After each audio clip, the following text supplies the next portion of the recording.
ever esteem anybody above yourself. The only one who is to be esteemed is God. Everybody's an equal. I look people in their eye when I talk. Growing up in the hood in an era where you couldn't do anything without getting ridiculed. It's a dude somewhere on the block that's making fun of your car because it squeaks when it come down the street, but he's walking. Has no car. Yeah, this is crazy. You bootstrap this? Yeah. So people were coming to you, selling devices to you. You were paying them out of your own pocket. Oh, yes. Oh, wow. Oh, yes. I didn't have a father to go to or an uncle, a rich uncle, or, certainly not back then. I didn't have any access to business capital, couldn't get a loan or anything like that. So a lot of times I would work a job. I might have been in the game and doing okay, and something might have came and knocked me off my pivot. And I'm like, dang, I got to go back to work for a couple paychecks to get some revenue so I can go back there and start buying again. Yeah.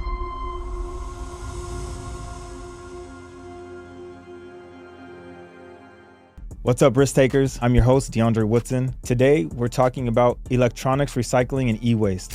Meet Mark Days, the innovative founder and CEO of Coffee Mobile, a pioneering tech company that's revolutionizing how we recycle electronics. Instead of letting old devices gather dust, Mark and his team are offering consumers cash for their used iPhones, tablets, and more. So buckle up and lock in, because we're about to double down on your success. Let's get to it. Can you start off with, where did this idea come from? Because it's just so different, you know what I mean? And I want to be able to really touch on it, overgloss every single aspect of it. So where did this come from? How'd you curate this? So, about 15 years ago, I was one of those late people to the iPhone because, I didn't have no money. You know what I'm saying? So being broke and whatnot. So I wanted to experience an iPhone. Now, the iPhones came out in 2007. I didn't get one till like 2010, and I got like an older one. So this thing called Craigslist, which is no longer relevant anymore, I went ahead and found myself an iPhone on Craigslist. Russian guy sold me the iPhone and unlocked it for me on the spot. I'll never forget it. And I pull up, I get the phone, I'm starting to utilize it. I said, man, I really like this phone. But being that it was like 3 years old in technology, that's like dog years. Yeah. So I wanted to upgrade. Now, what ended up happening was I purchased what at the time was the iPhone 4 or the 4S. And I said, man, there's something here, because I bought something off this guy. And then, I go to purchase this phone, and then I go to resell it when it was my turn to upgrade again. And I got almost the full value that I paid for the device. Okay. And I was like, man, there's something here. Like, even if I could just make a little 25 or 50 bucks off a flip, like this is something going on. I see these guys moving around, but it was kind of esoteric. They weren't saying anything about it. It wasn't well known. People were unlocking phones and flipping phones. They weren't telling anybody, and certainly none of them looked like us. So, it took me 15 years to uncover and dig and get behind the curtain to understand how this business even works to be to the level I'm at now, because it's so hidden. Right. It's not really popular. And we got a problem in our community that when we get some sauce, we tend to tuck it. True. And not share it with one another. So it's been a 15-year journey to kind of find out how it works. But it just started with me wanting to make some money off of a phone that I had, and I didn't want to lose the full value. So I went ahead and sold it on a platform. But man, it's been a crazy 15 years trying to figure it out, Yeah, 15 years of doing anything, man, you are absolutely considered an expert. Yeah. You could do one thing for 15 years. Man, I got 100,000 hours in this, not 10,000. Right. You know what I mean? Yeah. Like same with any other thing I was into. I always put 100,000 hours in, more than that. Like, for instance, when I used to do music, I probably got 150,000 hours. 200,000, 28 and a half years, something like that, so. Right. Yeah, but the phone business is deep, man. It goes very deep, and there's still layers that I'm uncovering. So how does it work necessarily? Like I heard you say businesses, right? You said as well as consumers. So can you walk me through, what is the process like?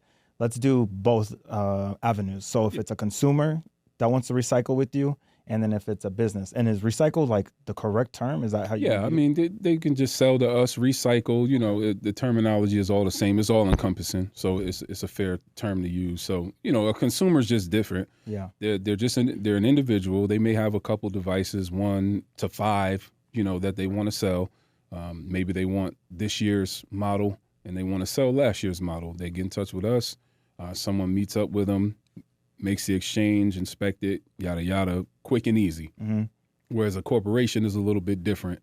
A business, which is what we focus on mainly because it's a volume business. Like margins are typically slim. Gotcha. You have to give the consumer a fair price, no matter if it's a business or an individual. So the margins are typically slim. Right. So you need volume in order for it to make sense. So the goal with purchasing from a business is you typically have to meet someone in that organizational structure, someone in IT or something of that nature, and just inquire what they have. And if they have something and they're not already designated or earmarked to another company, so when you step in and kind of, take it from there. Cool. Mm-hmm. So let's say, is it kind of the same process like what you did back in the day? Because you do have the name Coffee Mobile. Yes. So is it you come out to meet the consumer and you guys do the exchange right there on the spot and just like you get paid out cash? Yeah. Because I'm not going to lie, like I always bought my phones outright. So I got 3 or 4 or 5 phones just sitting around at the house, right? And I always have this idea like, I'm going to go back one day and, look at some photos or something like that. Sure. So if I just got them lying around like old phones, old tablets, laptops, I could just reach out to you and like in the app or something like that and get some cash on the spot? Yeah, you can go to coffeemobile.com or, go to our Instagram, coffee_mobile, or reach out to me directly at The Real Mark Days and I'll put you in the right, contact with the right person, or I'll come do it myself. Okay. You know what I mean? And meet up with you. And I just assess the devices quickly. And to touch on what you said about, saving your data. Yeah. Right. With the advent of the cloud, there's really no reason to have devices with actual data on the hard drive at this point. Like everyone by this point should be having some type of cloud subscription where all your photos are, because you're going to be changing devices, right? And you don't hooking them up and trying to copy this to that and the third. That's old school. So now you just put everything in the cloud,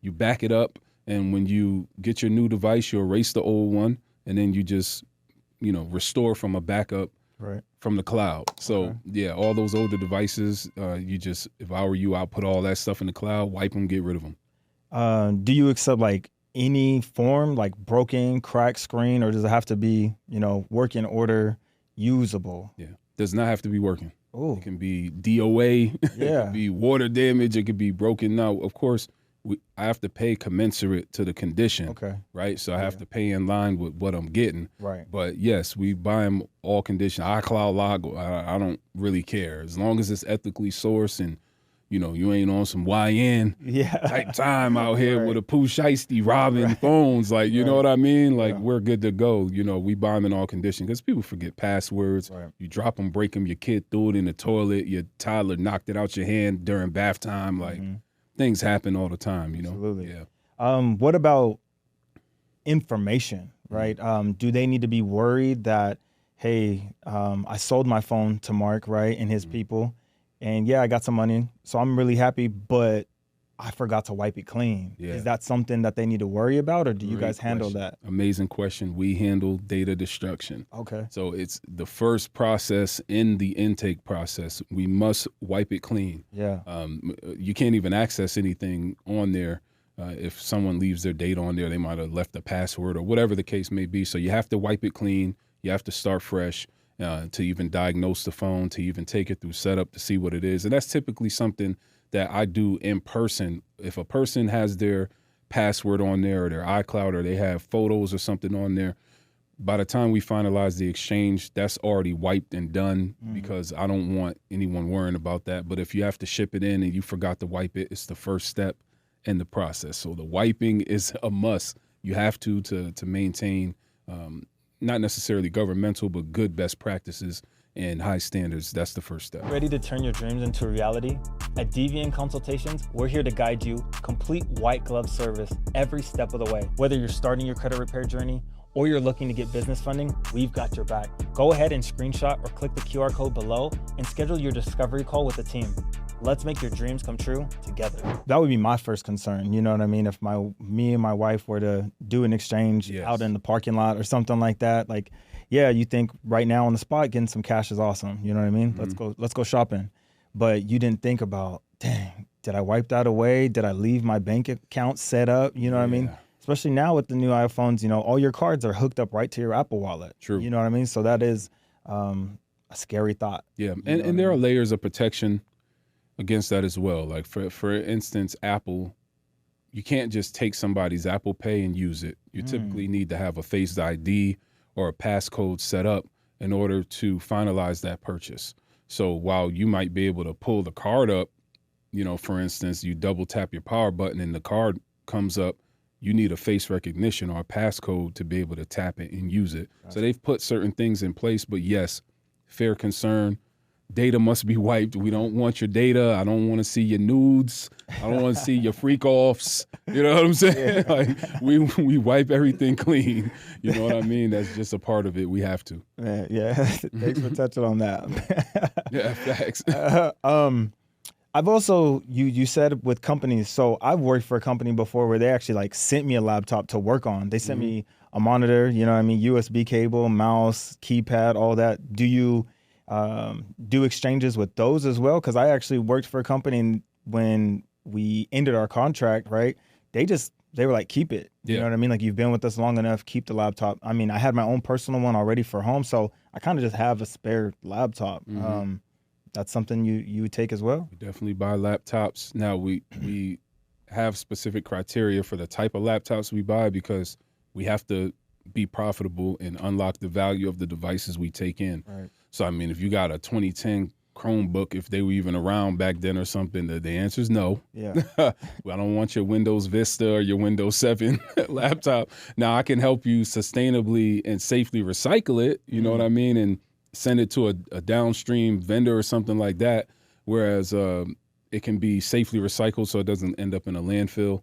But as far as us purchasing those, we probably can't unlock the value out of those. But yeah, definitely. You got some MacBooks or something, your school gave you an iPad or something like that, sure. We buy those all the time. And you said something about safer. So is this like a better route for us, you know what I mean, as a planet, as a whole, doing this and recycling with you rather than... Yeah. Okay. Yeah, what's that look like? I don't think people understand the waste. Yeah, the electronic waste, the level that's out there. You know how much of it permeates and fills landfills and contributes to. It has an environmental impact as well. So, carbon impact and things of that nature. So that's why you hear companies like Apple.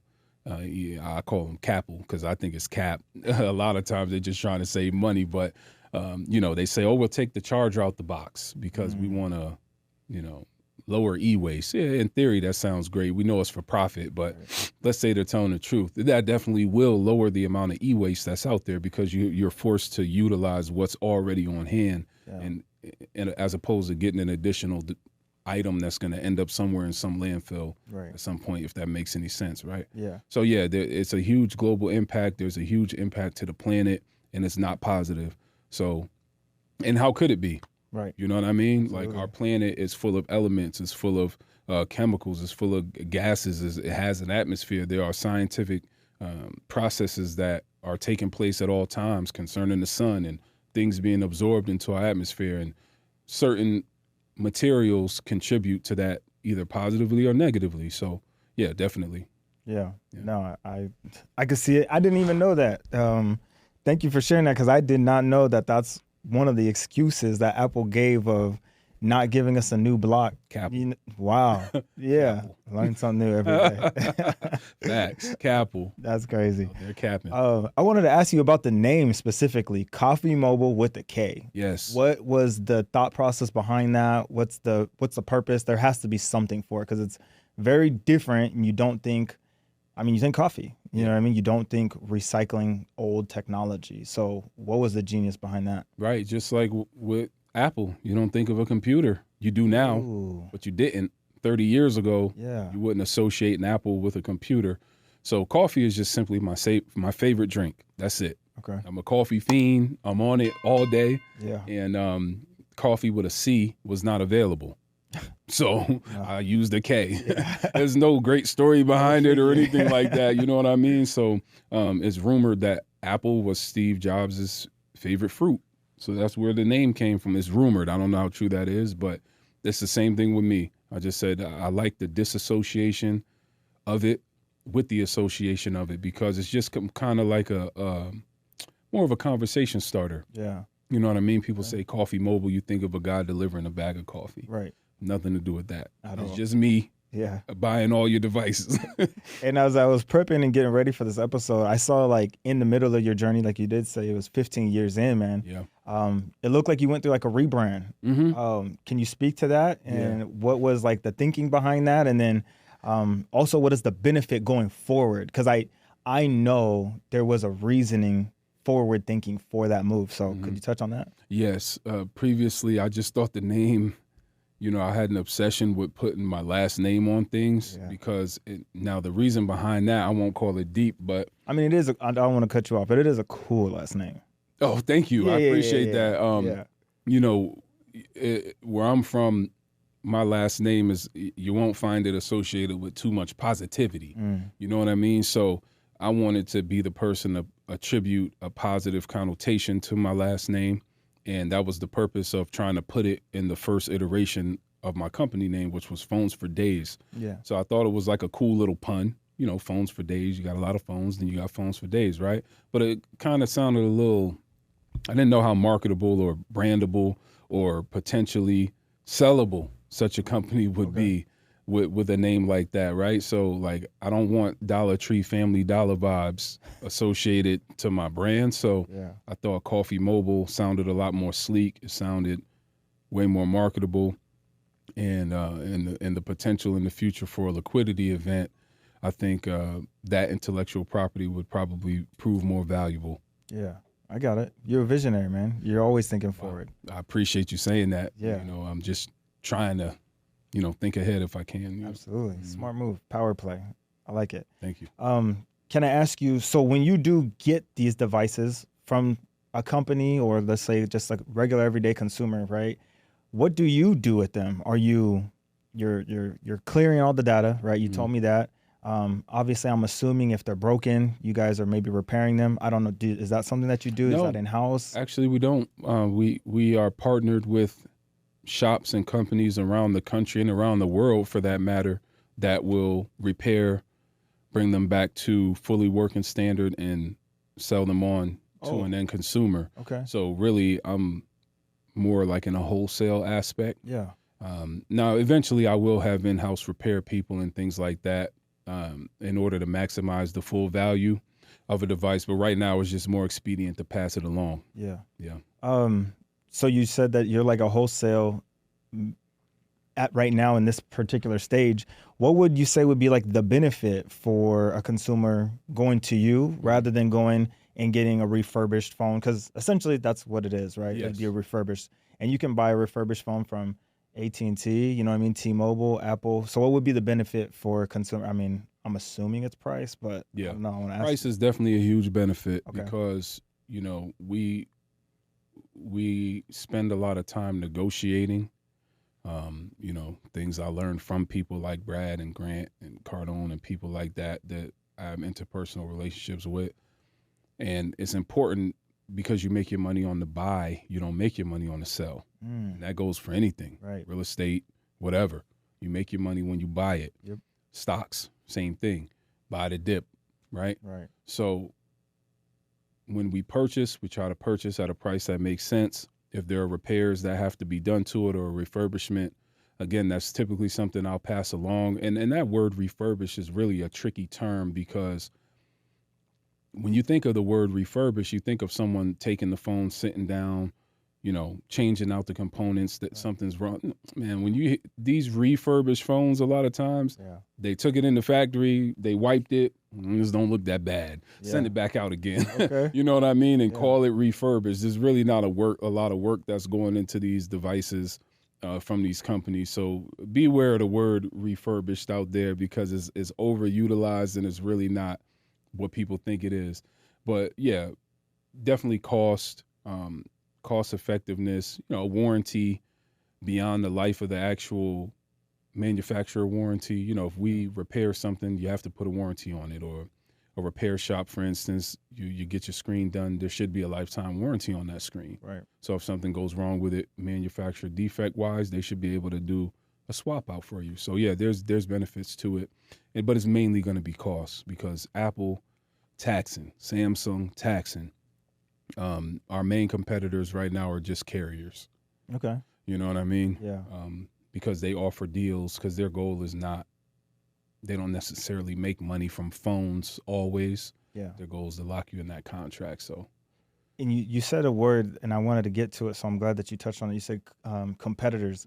What is it actually like being in this space? Because you think of technology and you think it's so competitive. It's really Samsung, it's Apple. You know what I mean? They just go head to head with each other every single year. Yep. You know what I mean? And they drag each other on commercials. sure. And obviously, there's a lot of money backing them. There's a lot of history, and kind of like, let's keep it honest. Like when you become a iPhone person, you're kind of like in a cult, and you're like, "Yo, you got a green bubble coming into this group message. Like, I don't even want to rock with you." Yes, you know what I mean? it's So, what is it like being in such this competitive space and carving your own way out? What does that look like? Man, it's not easy. Yeah. It's extremely competitive. The main two, like you said, Apple, Samsung. Now, worldwide, Android permeates and dominates all things, but here in America, it's mainly Apple and Samsung going head to head, and Google. Yep. So the big three, with Google being the smallest out of the three, and it's bugged out because it's like competing against. They try so hard to get their devices back once they've gone out to the consumer. Right. And it's just weird that they play in that space. And I've seen it over the years to where Apple and Samsung go from barely having a trade-in program to now it's one of their largest streams of revenue. Absolutely. Right? To recapture those devices, and whether they're going to sell them along to someone else or auction them off or whatever it is, it's so competitive out here. And there are a lot of guys since 15 years ago who have come into the game doing what I do too, So I won't name any of them. We don't give no free promo, but they're out there, and my eyes are on them, and they should be watching me too because I'm going to be a thorn in their side. There we go. Yeah, I like it. it's going to be tough. What does the future look like for you, man? What is the vision? And I said it earlier. I gave you the accolades of being a visionary. So where do you see this thing going, or how do you scale this? Yeah. What is that? Can you walk me through that process? Great question, please. And we go back to the subject of volume. Okay. Volume is the only way you scale a phone business or an electronics buyback company. Right. You have to have access to volume, and you have to be able to disposition that volume to the right companies and persons. So that's the only way you scale. It's what Marcus Lemonis, the guy of the Prophet from CNBC, he speaks about: people, process, and product. So those are the three main components to any business. If any one of those is broken, you will fail. What are the three? People, process, and product. Oh, okay. Product being the least important, people being the most important, and process, to me, by my own estimation, being somewhere in the middle. Because the people, you can make money even if your product's broken. Yeah. Right? Look at McDonald's. Yeah. Product sucks. Right. It's horrible. Should never have it. But they're rolling in the dough. Yeah. Right? Yeah. You could even make money if the people are broken. Look at McDonald's. Do you get a positive or a typically so to sometimes negative experience when you go? But then you look at a place like Chick-fil-A that has the people, the process, and the product intact, and they spanking everybody. Right. You know what I mean? Absolutely. So, I think maybe I should reconfigure that. Maybe process is the most important. Yeah. Right? Because the automation of McDonald's, a company like that, is what makes them so successful. Right. Right. And then you got the people who are there to kind of just oversee or propagate the process, and then your product, whatever. Yeah. But the scope, to answer your question again, to scale, process is very important in this business, because you can't be you can't have two people trying to process 1,000 phones. It's just not going to work. Right. You got to have technology implemented with the advent of AI, making things a lot easier, a lot smoother. And, my product, I really don't have a product. The product is a service. Yeah. Right. I'm providing a service. And if I can provide the service faster, I think Brad talks about something. You can have good, fast, or cheap, but you can only have two. Okay. You can't have all three. Right. So I have to be good and I have to be fast. Right. And in order to satisfy my client. And if I can master those things and have the right people, the right process, and offer the right services and products, then I'll be successful. That's the only way to scale. But people are extremely important as far as scaling is concerned. I noticed that when I wasn't dealing with the right people, I suffered greatly in the revenue aspect. Absolutely. You know what I'm saying? Yeah. So, and I don't think you ever want to have the association of your company, and the word cheap ever. You know what I mean? Yeah. If it's a service or if it's a product. So, like Brad said, you can only have 2 out of the 3. Yeah. Cheap got to go. Yeah. I mean, you can have fast and cheap. Yeah. But is it going to be good? Right. Exactly. You can have good and fast, but it probably won't be cheap. Mm-hmm. You got to have fast. You know what I mean? Yeah, so, absolutely. and you definitely won't ever get good and cheap. No. It's just not going to happen. So, you know what I mean? But yeah, that's the way you scale. And that's the trajectory I'm on. I'm purely focused on scaling. Okay. That's it. That's the only way. You got to get to these billions these days to be safe. Like, it's like 10 million is like the new million now. Yeah. You know what I mean? Like a million is like the new 100,000. Yeah. So it's like, it's so tricky out here. Inflation and times change so fast ever since, I guess COVID or whatever you want to call it. Right. Bleep that if I'm not able to say that word without getting banned. You know what I mean? But it's tricky nowadays, bro. I actually saw like a little weird graphic this morning, actually, on my way in here. It said the average price point of a house, I think it said in like the year 2055, it's supposed to be like 1.6 million. I believe it. That's where inflation is headed. And you really think about it, it's only 30 years from now. You know what I mean? I'll tell you this, right? So I used to live in Broward County, Florida, right, which is Fort Lauderdale in the greater areas, right? So a crib that cost $200,000 to purchase in 2005 went for 400 and something thousand in 2020, which is now 800 to 900,000 in 2025. Yeah. This is the same neighborhood. Like I stayed in this neighborhood at one point. Like it's real estate is astronomically inflated. It is out of control.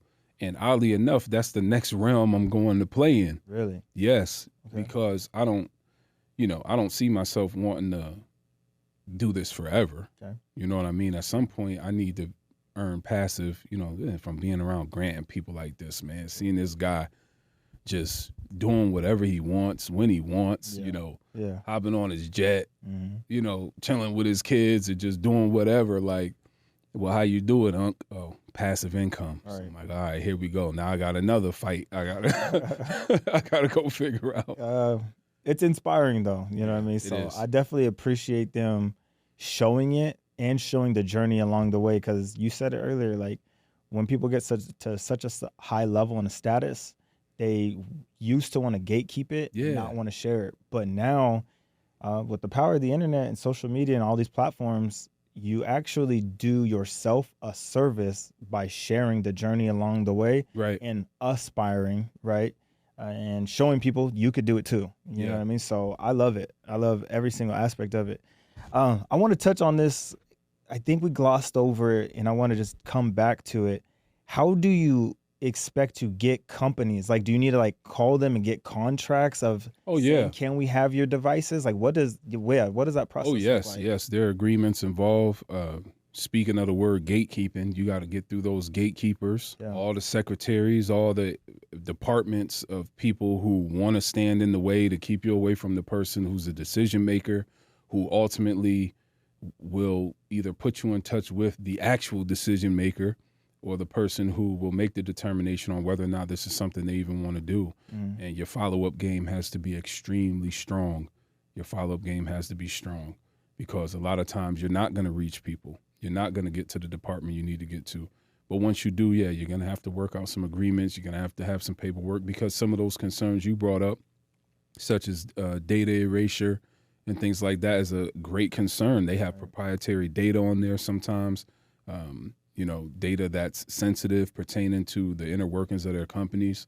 So they want to make sure that all that is safe and secure. So you have to sign agreements and show that you have the ability to handle these devices safely and in a way that they want you to. Absolutely. Yeah. And like, let's say for the finished product, for the transaction from your company and a consumer, as well as a business, do they get to like select how they would like to be paid out? Do you have different payment methods, or is it all face-to-face, like cash? Not when you're dealing with a business. Typically, you're going to be doing a lot of wire transfers. Okay. Sometimes they may allow, a credit card payment through an invoice or something like that. But typically, they're going to want a wire. Got it.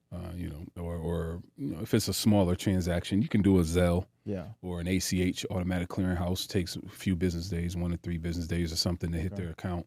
But you have to be trusted, for methods like that.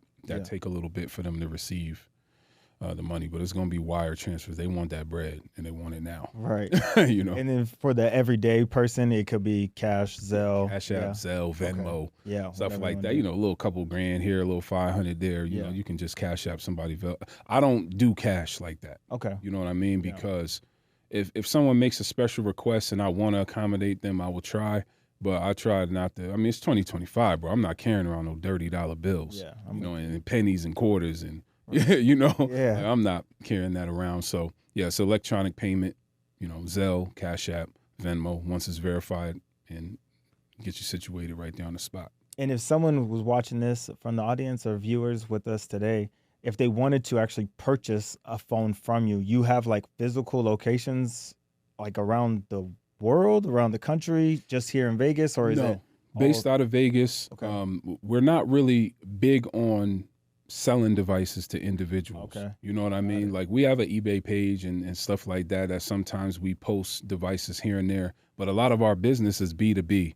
It's business to business. Okay.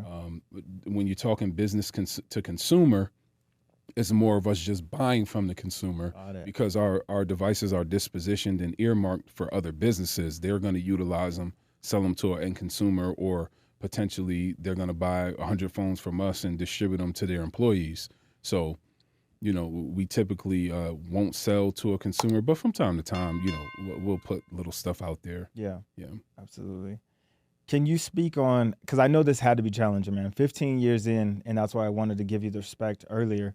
15 years in on anything is incredible work. Mm-hmm. I know there had to be hurdles, obstacles along the way, right? This is a very tight space that you are choosing to do business in. Mm-hmm. Can you speak on what was the hardest thing that you had to overcome along the way? What did that look like? Man, what you want to talk about first? That's the question. Like, I mean, was it like, because it's not like capital, right? Mm-hmm. You know what I mean? Like, that's what most small businesses have issues with, right? Of capital, and they need to either have product on hand to get out to their clients. Yours is different. You know what I mean? Yours is, you really need to be seen and visible for people to do business with you. Yeah. You know what I mean? So, that's why I was kind of intrigued. Like, what did you have to face? And not saying that it didn't happen. I know obviously there was something, but what did that look like? Well, the capital is our product. Okay. Right? Essentially, the capital is what we're distributing to get what you have. Right? Okay, I get you. So, not only do we have to be seen and known, but we also have to be proactive about reaching out to clients. So the capital, you need capital to do this business. Right. So it is that's the first hurdle you have to overcome. Gotcha. Because I started this business or this hustle, I guess, when I first started with nothing. You bootstrapped this? Yeah. Yeah. So people were coming to you, selling devices to you, you were paying them out of your own pocket. Oh, yes. Oh, wow. Oh, yes. Okay. Oh, yes. Yeah. Yeah. Out of my own pocket. Like, wow. I didn't have a father to go to or uncle or rich uncle or, certainly not back then. I didn't have any access to business capital, couldn't get a loan or anything like that. So, a lot of times I would work a job, and hustle up enough paychecks to, I might have been in the game and doing okay, and something might have came and knocked me off my pivot, and I'm like, dang, I got to go back to work for a couple paychecks to get some revenue so I can go back there and start buying again. Yeah. Sometimes you starting off with $50. Right. And then you working up, like I bought a cracked iPhone such and such for $50, and then I made 25 on it, and you're just flipping up from there until you get back up. So it's crazy. Like, wow. Yeah, there was no shortcuts. There was nothing. Yeah. Nothing, bro. No, there's power in that. Just what you shared in that little bit of, you said that you might have had to go back and get a job. So you had to go back, get a 9-to-5 where you had consistent income to fund this business, right? Yes. You couldn't just throw your hands up at it. You know what I mean? So you're working the 9-to-5 to keep this dream going along. That's powerful. I hope that people were able to hear that. Numerous times when, especially like when, okay, let's just put this out there, right? So I used to rap, used to make music. So I used to produce, write, record. So, I owned a studio at one point. Yeah. So money was circulating in all ways. So I might have had to go sell a beat. Okay. For $500. Yeah. To get $500 to get back in the phone game, or I might have had to go get a job, or I might have did a battle, and got paid $500 for that. Yeah. I just spent 60 days thinking about one guy, no Diddy, and I go destroy him for 3 rounds, and I take that little $500. I need to go buy some phones now because I know off of this 500 I can turn it into 5,000, right? But I won't make 5,000 from going to do this battle. Or I might not make 5,000 off of selling this beat. So it was a lot going on in those 15 years, or working that job and working 13-hour, 14, 15-hour days, telemarketing jobs, whatever it was, temporary jobs in factories, whatever, did it all. Yeah. There's nothing no one could tell me, bro. Like, you can't tell me nothing. Did it all, bro. Like, stood outside at 4 a.m, hoping to get picked for the temporary job. Don't even get picked. You standing there till 1, 2 a.m. Fill out a paperwork this thick at your local temporary agency, right? To try to get picked for a job. Like working in factories, about to faint from heat exhaustion. Down in Florida, no air condition. Yeah. Like facts. Yeah. So it's rough. Like, it's a blessing to just be able to sit in front of you in this form, and this ain't even my final form, No, absolutely not. And thank you for sharing that, because that is really what it looks like when you're starting off, when you're starting to launch, when you're getting ready, and maybe even when you think you're at the pinnacle and at the peak and you get swept under, you know what I mean? You have no idea what could come and blindside you, and you have to start all over. And this is where you separate yourself, is when hardship comes. Do you clean yourself up? You know what I'm saying? And do you believe in yourself? Do you trust in what you have and you think that you can make a difference in the world and you keep doing it again? Or do you give up on it because you came on some rocky times? That's really the separating factor. So for you to do that from the very beginning, continuing the process on, I hope that people listening today, watching today, understand it's not easy. You know what I mean? What you see on platforms, on social media is cap. It's highlights because it's what gets the views. It's what gets the eyes. It's what attracts people, because that's just what you want to see. Can we touch on that for a second? Please do. Go ahead. Let's talk about these cappers out there, right? Okay. These social media cappers, this lifestyle marketing. Let me tell you something. 99.9% of what you see, I'm pull the mic close, no Diddy, because I want people to hear this. It's cap. The mansion is rented. The jewelry is moissanite. The car is a rental car. It's not real. They scam to get the bread, right? I was just, my wife and I were on social media the other day. I was looking on YouTube. Some bozo people got around Uncle G, robbed him, $2.5 million, bang. Hit them over the head over a period of time. Look at their social media. They look successful. Right. Sitting on Rolls Royces, little Birkins and funny looking little, he might have had the Mario boots. You remember them red Mario boots? They were horrible. Right. Terrible. Right. Though. So, but, don't believe this stuff, man. Don't believe this lifestyle marketing that you see, man. And if someone has the bag and they are authentic, they'll have a proven track record that you can look back and see, right? Most people who are in that space, this lifestyle marketing, I'm going to show you that I'm rich so you can follow me and I can sell you something. Their business is talking to you about business. Right. Their business is not having a business because having a business is tough. Yep. You talk about starting over. Bro, all my connections and relationships were in Florida. I just moved here a year ago. I had to start from scratch. I didn't know one person here other than Brad Lee. Yeah. Right? Yep. Now, granted, that's a good person to know, but it's not like I'm his man's, like I don't do handouts. I don't beg. I don't ask. Like, it's not like somebody just threw me a pack and let me run. Like, no, like I had to work. I worked with him for a period of time. Right? And shaking hands and going to networking events and, going to different places and trying to put myself in front of people. It's still difficult doing business out here because I'm so new. Vegas is a who knows you type of town. Absolutely. Right? It's not a type of town you come out and just hit the ground running, and it's not like that. Right. It may seem that way, but don't let the strip fool you. Right. So it's 100%.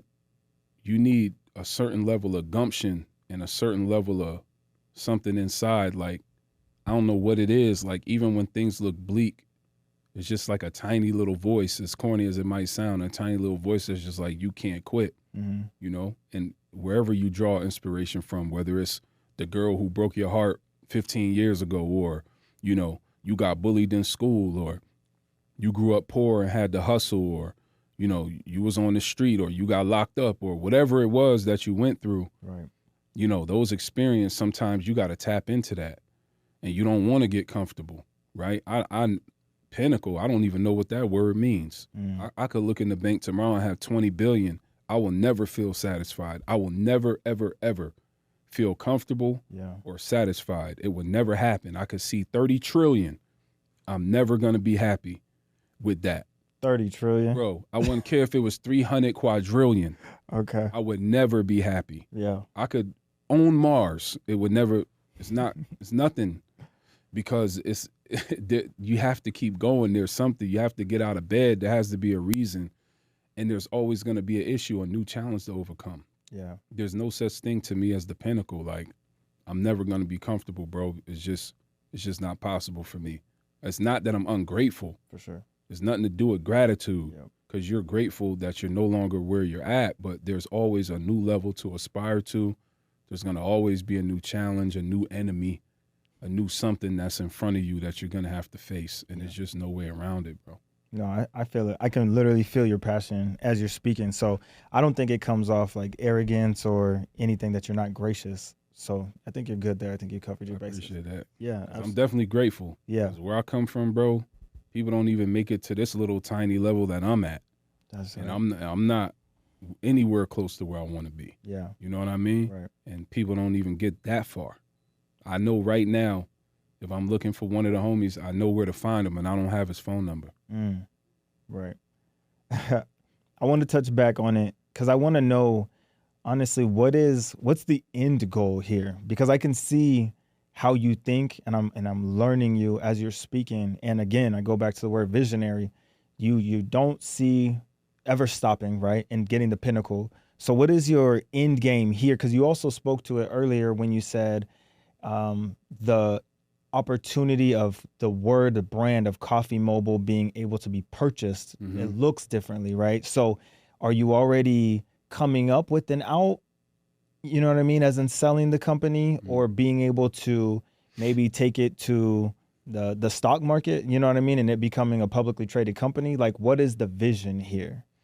I mean, the vision is to get as absolutely massive as I can get. Okay. Right? When I read headlines, like the other day I read the headline, they announced Apple is approaching a $4 trillion market cap or valuation based on the iPhone 17 sales, pushing them over that threshold, like $4 trillion. Right. It's an unfathomable number Yeah. for most people. Okay, why can't I do it? You know what I'm saying? Like, Yeah. I don't know what the future is going to hold. I have no clue. But if there's a liquidity event, if there's an M&A that's going to take place, a merger acquisition in the future, someone says, hey, we like your company. Or if I'm a thorn in the side hard enough There we for go. some of these companies, they may just want to buy you to get you out the way. Yeah. But if the number is right, certainly. But first I have to build it. Okay. You know, first I have to get it there. I have to have the right processes in place, the right people, the right products. It goes back to those 3 Ps. And I'll know when it's that time. But to answer your question, what is the end goal? The end goal is to make sure that whoever comes behind me and my lineage, money is not, it's a stupid worry. And I hate thinking about it. Okay. It's not something I want to think about, right? I'm forced to because of the system we live under. Right. But it shouldn't, I don't want it to be a worry for the generations to come. Powerful. You know, the scripture says something to the effect, and I'm paraphrasing, he who does not leave an inheritance for his children's children, like it says a good man leaves an inheritance for his children's children. Yeah. Well, that's also to say that if you don't, you're not a good man, There we go. right? Mm-hmm. So that's my focus. Like, I don't want them to go through what I went through. I had to have to do the type of things I had to do, many of which I'm not proud of, just to ascertain a couple. What I look at now is like stupid, right? It was dumb. I didn't know any better, but it was so stupid. The level of risk commensurate to it was not commensurate to the reward. Like, it didn't match. Right. I don't want them to have to do that. My kids, their kids, their kids, kids, they should not be worried about money. That's the goal. Man, I appreciate you sharing that. Thank you. If you had the opportunity to speak to any of the viewers, the audience that are listening today, and let's say they're two different people, right? Let's say they are on their journey. They're running their head up against the wall. They want to quit. And then also that person who is scared to jump off the ledge and do something. They know they have a great idea. They know they can change the world, or they can just do something that's different to help them provide for their family, like you're speaking on. What would you say to those two individuals if you had the opportunity today? Okay. The first person who's hitting their head against the wall and they want to quit, the only thing you need to know is that's normal. There's nothing wrong with you hitting your head against the wall and feeling like you want to quit. It's a part of it. The word being an entrepreneur literally means someone who takes greater than normal financial risk to see a return on their investment, right? Right. It's not normal what you're doing. So the feelings of abnormality are normal, right? Yeah. So don't feel like something's wrong with you because you feel like you're hitting a ceiling. You're going to have to break through many of those, right? I'm someone that's from the gutter. So think about how many ceilings it takes just to get out of the gutter alone. And you trying to have aspirations to, be the guy that's flying on the Boeing business jet, with your family and your people. Like, there are many ceilings. You're going to bump your head on all of them. That's how you break them. Yep. Right? Very normal, man. Don't feel out of place. Don't feel out of pocket. I have the same feelings on a daily basis. Some days I look at my wife, I'll be like, why did I do this? Well, what was the reason for this? Why? And she just be like, because you built for it. Yep. Ooh. That's You a know? good wife. That's a good wife. It's a wonderful wife. Man. Right? Yeah. And it's the truth. It's not her hyping me up. It's just when I sit down and think about all the things that I had to go through to get to this point, which is still a low point, in my opinion. I still have so much more to do. Absolutely. It's so normal. Now, the person who's just scared, there's a couple things that are going on there. You might be inundated with information. So you might have analysis paralysis because you spent all your time looking at this stuff and trying to ascertain information until you feel comfortable. Well, you're never going to feel comfortable. And you need to stop listening to so many people. You need to pick one mentor to follow, someone that you resonate with, follow what that person says, discard what's useless, keep what's useful, because no one knows everything or they would have everything, right? Only one knows it all, and that's God. Anything outside of that is rubbish, right? It's flawed because it could be manipulated because it's likely human. Yep.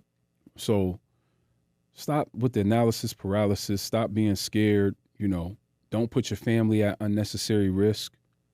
Don't put your family at risk. That's irresponsible. Right. Don't do that because you will regret it. And entrepreneurship is not for everyone. Everyone is not meant to jump. Some people are just meant to have an idea and die with it. Some people are just meant to have that idea and potentially partner with someone that does have the gumption to go forward and be the face of the situation and lead the ship. So maybe you're in the wrong position, or maybe you need to pivot. I was talking to Grant Cardone the other day, and he said, man, you need the right vehicle. Maybe you're in the wrong vehicle, right? Yeah. So there's so many different factors that can play, but what I can tell you is weigh against what would you rather do? Be a slave to a 9-to-5 for the rest of your life? Or would you rather at least give it a shot? Because let me tell you something. What I realized, what people are afraid of losing is the approval of others. Because you really don't lose nothing. Right. You got a 400 credit score, so what? Yeah. What does it matter? Yeah, you still wake up tomorrow. Well, the only thing you ashamed of is that people are going to know you have the score and judge you about it. It's not because the 400 score actually does something physically to you.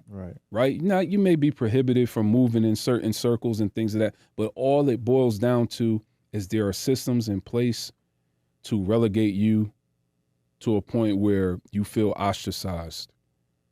Right? Yeah. Okay, you lost your crib. Now you got to move in an apartment. So what you ashamed of? You're ashamed of the judgment that comes associated with the word foreclosure or bankruptcy or whatever it is, or failing at your business venture. You're scared of the judgment. Brad Lee talks about this word allodoxophobia, which is the fear of what people think of you. Ooh, say the word one more time. Allodoxophobia. Allodoxophobia. Yes, Okay. which is the fear of what other people think. That's what keeps people, and it's there to keep you in line. I think the whole country has that. Come on. Allodoxophobia. The whole world. Yeah, the whole world. The whole world has Yeah. that. Wow. Everybody has that. Everybody has and someone out there who they don't want to view them negatively. And I think it's because like the comparison thing. Yes. Yeah.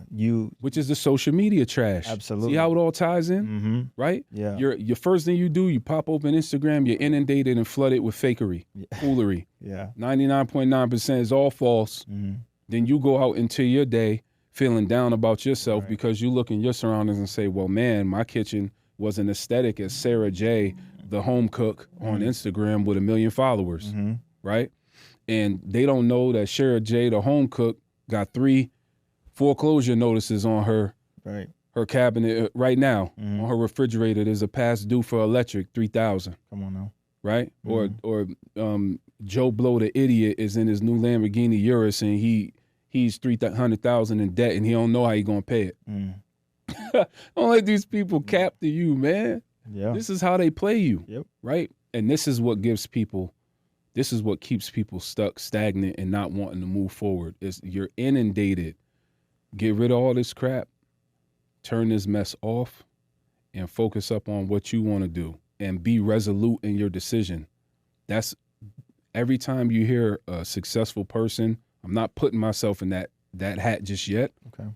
But when you hear from any successful person, you watch any interview, what's the answer they always give? Well, how did you get where you're at now? I made a choice. That's it. Yeah. They simply decided. The end. Right. Once you make a decision, you'll either do what you're supposed to do to support that decision, or you'll do something that will bring the opposite of what you're looking for in your life. I don't believe in all that weird esoteric stuff. You could yoga yourself out and manifest everything you want and all this. Man, look, you got to get out there and work. Absolutely. You got to get out there, make a decision, shake the hands, be uncomfortable, go to the networking events where you feel like you're being judged and you're not comfortable, but you still got to go anyway. Put on that smile when you know you're depressed today. Right. It's hard. Yeah. I ain't gonna cap, bro. Like, this is the reality of it. Don't let these people fool you because they skinning and grinning. I like that theory. I like the way that you actually worded it because you broke it down, I think, to a digestible level where every listener at every avenue or where they are in their life, they can understand it, right? I heard Gary Vee say the other day too is don't box yourself in before you even start, where you're so focused on this is my niche. This is my niche. He said throw everything out there into the algorithm. If you like playing basketball, you play basketball. If you like to cook steak, you cook steak. If you like to put on and try different shoes, you show those shoes. If you like to video game, you video game. If you like to cut your grass, you cut your grass. If you like to wash. You do not know who your audience is or what they want. So feed them. Once you see the numbers of this is what they want, now you go and you start mowing grass. Double down. Hey, homage. Come on. Appreciate that. Yep. If they want to see you mowing grass because your lines are tight, you know what I mean? That's what you go do. But you don't know if you think you know your niche. You don't. That's right. They will decide it for you. Now you go hit it and you double down.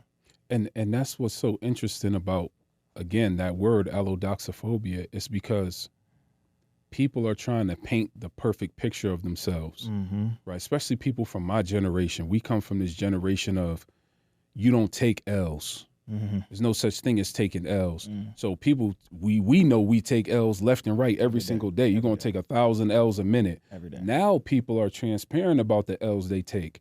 But back in my generation, the L's were hidden. You had to only portray that you were a winner and never took an L because taking an L was frowned upon. Right. You can't say you lost a fight. You can't say you took an L in business or somebody robbed you and ran off with your stuff or whatever and you didn't go instantly kill them. Some goofy nonsense that people teach you. You know what I mean? Like, but to touch back on what you're saying, the allodoxophobia is what keeps people from putting out that different stuff. Right. Because it's like, if someone knows I play video games, I might get judged because you got some idiot out there screaming in the camera, if you play video games, you're destined for failure. This dude's making 8 figures a year playing video games on Twitch. Absolutely. Right? Yeah. Kids streaming, making 10, 20, 30 million a month. Yeah. ESPN literally has their own category, esports. Like, come on, man. Yeah. You know what I mean? Right, yeah. Like, people don't want you to know that in their pastime, they might like to play a little ball. Come on now. Or whatever the case may be, because they're going to be judged for it, and they're afraid of being judged. I was talking to my wife about this before I came here today. Imagine growing up in the hood in an era where you couldn't do anything without getting ridiculed. It's a dude somewhere on the block that's making fun of your car because it squeaks when it come down the street, but he's walking. Has no car. Yeah, this is crazy. There's a chick somewhere laid up in the projects making fun of your house because your painting was crooked on social media and you didn't fix it yet. Right. Or your kids threw some stuff on the floor and they somewhere off in some Section 8 housing. You know what I mean? Yeah. Off into some freak stuff right now as we speak. And they making fun of you, making a comment on your page. Come on. What is this, man? And what you said, like what they were nitpicking at or making fun of is just everyday life. Everyday life. I just let you into my home so you saw the crooked painting. So you saw that my toddlers are real toddlers. Right. They tear the crib up. My living room is not perfect. You know what I mean? And 9 times out of 10, it's not perfect because I'm exhausted coming behind them constantly. Right. You know what I mean? To clean up, right. My energy got to go to, I still have to cook for my family. I still need to be a husband. I still need to do laundry. I still need to, raise them, teach them, read to them, bathe them. I'm not worried about my dirty living room. Yeah. So guess what I'm really not worried about? Your little funky comment. Your little funky opinion. Come on now. But that's what it is. But people fear that so much, man. Yeah. And that's what keeps them from displaying that other side of their life, right. And trauma too. Like my wife talks about something. She's like, man, why you don't want to put a video up of the kids? Well, because, I'm from the streets. And when people know who your kids are, they'll kidnap your kids. I can see that. You know what I'm saying? Absolutely. Like, or I blur my license plate. I don't want you to know what type of car I drive because people identify you by your car and shoot your car up. Yeah, that's trauma. Well, you don't live like that anymore. So why is that a word? What? It's just trauma. It's just, right. There are so many more factors that, are at play for people that people might not know about. But the main thing is, don't let these people trick you. Like they call it being tricked off the streets. Like you're getting tricked out of your spot. Mm-hmm. That was one of my main mistakes I made when I was battle rapping. I let people trick me out my spot by the way they treated me and their opinions and things of that nature. Like I had people make fun of me because I had the same haircut for like 15 years. Mm-hmm. This haircut wasn't popular in 2010, right? And I had like a part that was considered old school back in the day. Smooth. Right? It's super smooth. Yeah. But like you'll see the same people who made fun of me from wearing jackets in all my battles or having a haircut, they go steal my bars and steal my whole swag, and in their next battle they look just like me. Or 5 years later or 3 years later in 2013, everybody got a fade, now it's okay. Mm-hmm. But it wasn't cool when I did it. Right. Don't get tricked out your spot by the opinion of people, because I could have went a lot further in different arenas had I been able to deal with people a little better. Yeah. That's the main thing. You dealing with people. So I struggle in the social media game. I'm not going to lie, because social media was not popular from my generation. It was about not taking pictures. Stay out the photo. Gotcha. Especially if you move in a certain way. Why are you in the photo? Mm-hmm. This guy the feds? Why is he coming around taking how they film themselves? Yeah, man, I just killed 10 people. Mm-hmm. And they put it online. I don't know what's going on, bro. Yeah. Totally I don't have different a era. clue. It's nuts. Yeah. Totally It's different era. Yeah, it's crazy, bro. We living in some weird times. So, that's why I said I'm out of everything. I'm a church guy. I'm a family man, and I run a company, and you're a businessman. Phones, bro. Like I deal with phones. I don't know anything about anything but phones. It's evolution, and we're all changing. It's honestly a good thing. You know what I mean? You're not the old version of you when you were 10. You're not the old version of you when you were 20. You're not the old version of you when you're 30. And not only is that an amazing thing for you, but the people in your life that choose to go with you on this journey, they need to also accept and give you grace for the new iterations of you as well. They can't only view you as that 18-year-old punk kid. You know what I mean? Or they don't, and they just get cut. And that's okay. That is okay with evolving. I saw a woman, she was I don't want to speak. Appreciate you. It was a psychologist. She actually said that you need to get new friends every 7 years. And don't look at it as a bad thing. It just means you're evolving every 7 years. You're maturing every 7 years. So, but everyone matures differently. You know what I mean? You can't expect your friends to like the same things you like 7 years in the future. Kids come, new marriages, divorces, addictions, or, you know what I mean? Different hobbies, they move. And it's hard, but it's okay. That means you are continuously growing. So you need to give people the grace to mature, and it needs to be looked at from every single spectrum. You growing up, I can't hold you to the standard of, that was my 21-year-old young boy. You know what I mean? Yeah. When I got into something, I knew who had my back. Yeah. I don't have to worry about him. Don't hold him to that anymore. Right. Let him mature. Let him now be the new husband.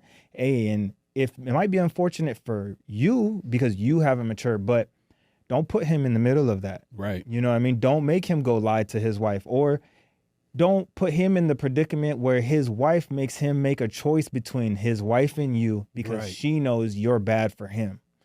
You know what I mean? Yeah. And it's all about growing. It's about giving grace and allowing people to mature, and you respect it or you don't. You know what I mean? You get with it or you get lost. Bro, when I tell you I have 0 friends, that's a real number. I believe it. That is a real number. That's not a cap number. Like, everyone that I'm cool with is either you like a brother, and we are interconnected because of business. Right. And those people you're locked in with. Locked in. Those people. Like, I'm locked in. I know what you're saying. You know what I'm saying? Like, even if some of them don't look at me as that close, I consider some of them like that. Absolutely. You know what I mean? Other than that, I don't have friends. Like, there's no one I could call and be like, yo, man, you trying to grab a steak? Let's go to Hank's or Carver Steak or something and grab a steak or whatever the case may be. And I'm totally all right with that, because the people I was around before, no diss to anybody, but like, they did something goofy and I had to cut them, or they couldn't respect the growth, or they turned and it turned into like an actual beef. Well, who needs that?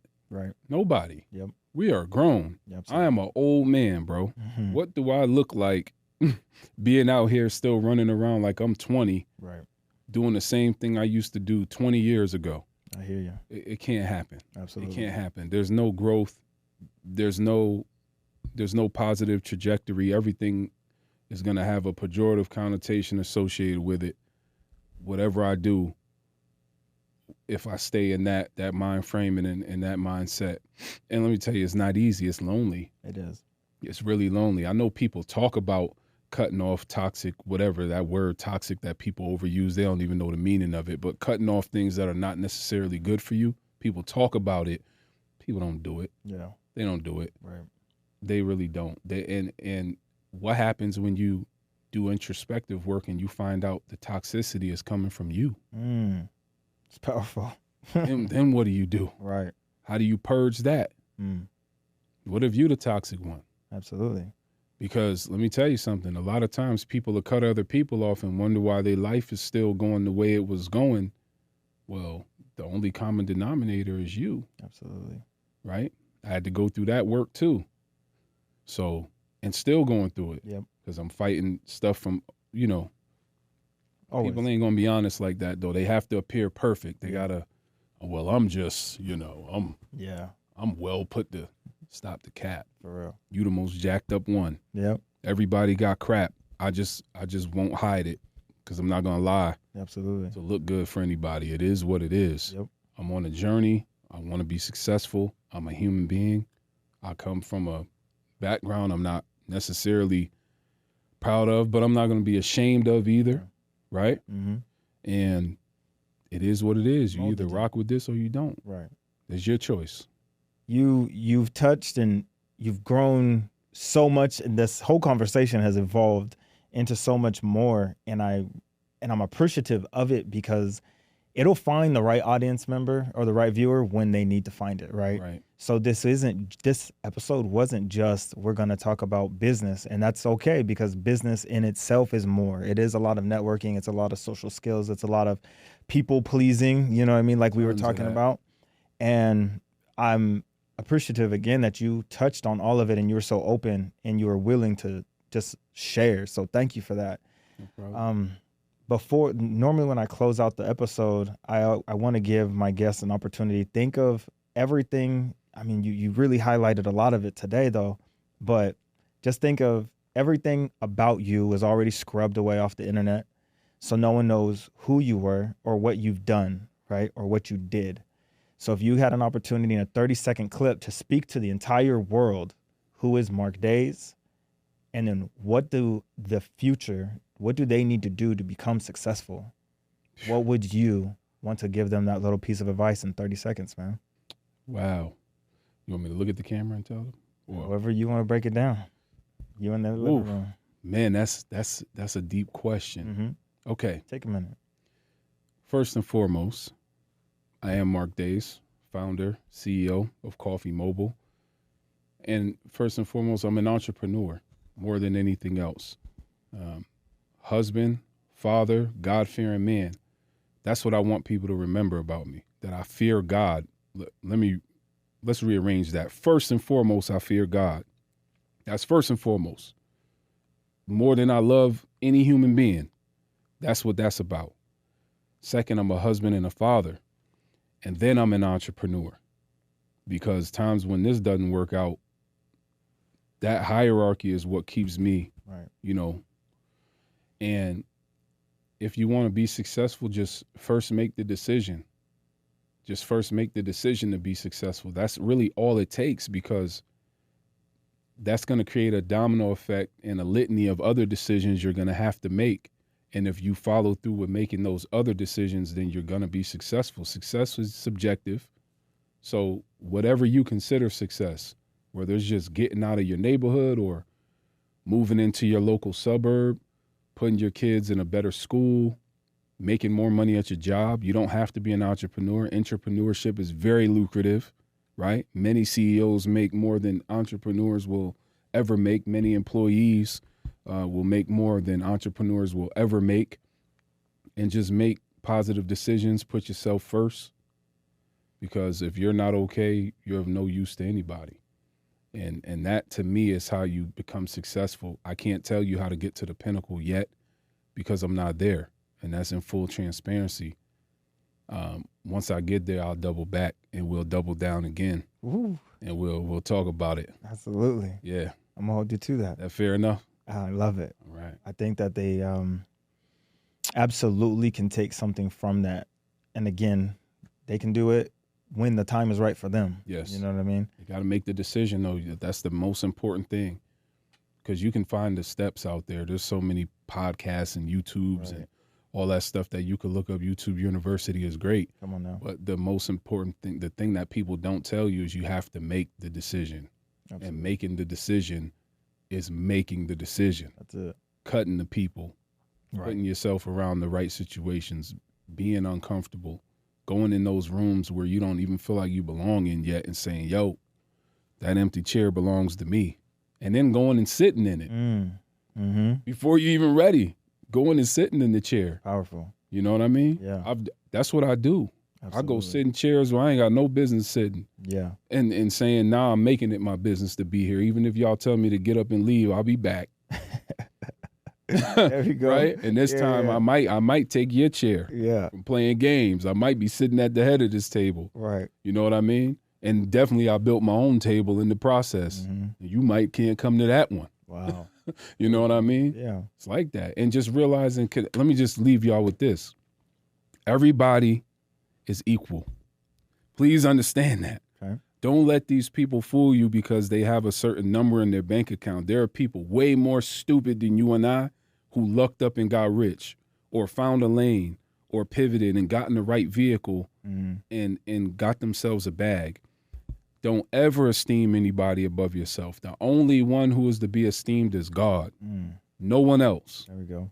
Everybody's an equal. I look people in the eye when I talk to them. You do. I don't care if you're a billionaire, trillionaire, a quadrillionaire. I don't care if you a UFC just beat up 600 people. I don't care if you're the worst gangster in jail. It doesn't matter. We're equal. Right. And I'll give you the same amount of respect. You give me respect in return, and we're good. But I will not esteem somebody above myself because that's how you play yourself. Right. Don't do that. Please don't do that. Nobody's better than you. You don't got to fan out for them. You don't have to display this obsequious behavior and automatically put yourself under somebody else. No Diddy and all this weird stuff.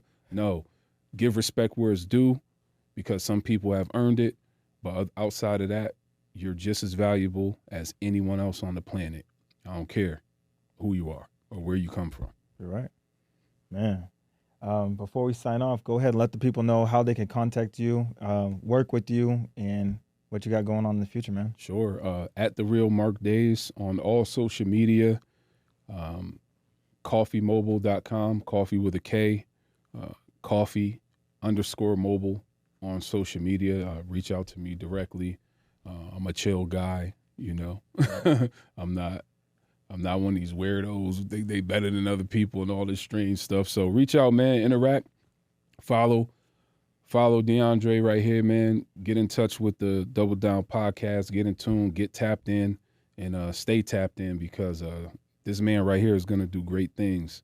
And I see it in you already, bro. So man, I want to be one of the first to tell you I'm proud of you already. Wow. Thank you. Forehand, bro. Yeah, I appreciate that. Because I see the dedication and how serious you take this, and I love it, bro. It's winning. Yeah. It's winning. Thank you. That truly means a lot. Of course. Yeah. Because this is literally just the beginning. So if this is the beginning.